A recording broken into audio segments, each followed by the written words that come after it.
सैंतरी जी, पवन सैंतरी जी, master प्रेम loan जी, गुरलाल संधू जी, पृथ्वी धनौरी जी, सभी हमारे साथ चल रहे हमारे साथीगण भाई चंदीराम जी, रांगी जी, यहाँ पर मैं सभी साथियों का बहुत बहुत धन्यवाद करता हूँ। और आप सबसे, क्योंकि आज आप सब जानते हैं आज से 25 दिन बाद 26वें दिन पूरे हरियाणा के अंदर लोकसभा चुनाव की वोट पड़नी है। अभी देश के 2 चरण के चुनाव हो चुके हैं, 7 चरण के कुल चुनाव और हमारा 6ठे चरण का चुनाव है। तो ऐसे में आपके बीच में हम भी आए हैं, दूसरे राजनीतिक दलों के लोग भी आएंगे, अपनी अपनी बातें रखेंगे। लेकिन मैं इतना समझता हूँ कि जिस तरीके से पिछले 10 वर्ष में आज़ादी के बाद जैसे काम पिछले 10 वर्ष के कार्यकाल में हुए, शायद ही मैं समझता हूँ कि कभी हुए होंगे। जो बाबा साहब ने हमारे इस देश को संविधान दिया, कानून दिया, किस तरीके से वो कानून, वो संविधान किसान, गरीब, मजदूर, हमारे हर वर्ग की कैसे रक्षा करे,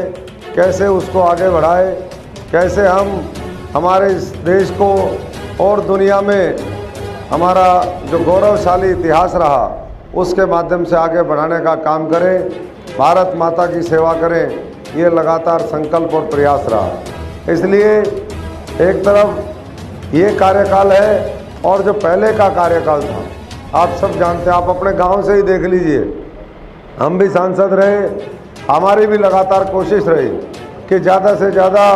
यहाँ पर विकास के कार्य हों, बड़े से बड़े प्रोजेक्ट लगे।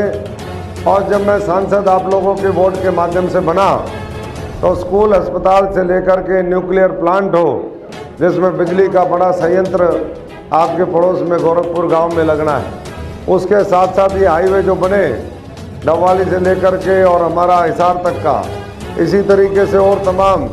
जो हमारा दाता सिंह वाला से लेकर के आगे तक जाता है,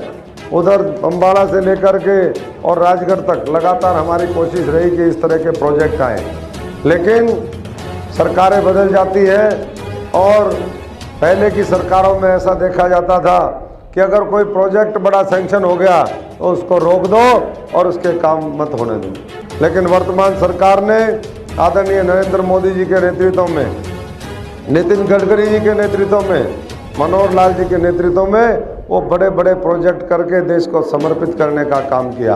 आज एक तरफ किसान गरीब कल्याण की योजनाएं,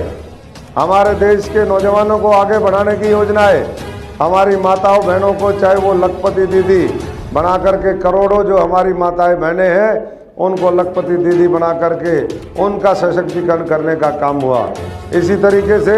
3 तलाक का कानून ख़त्म कर दिया जो प्रताड़ना का एक पर्याय था। आज महिलाओं के लिए हमारे 33% आरक्षण करके विधानसभा और लोकसभा के रास्ते खोलने का काम किया है। और दूसरी तरफ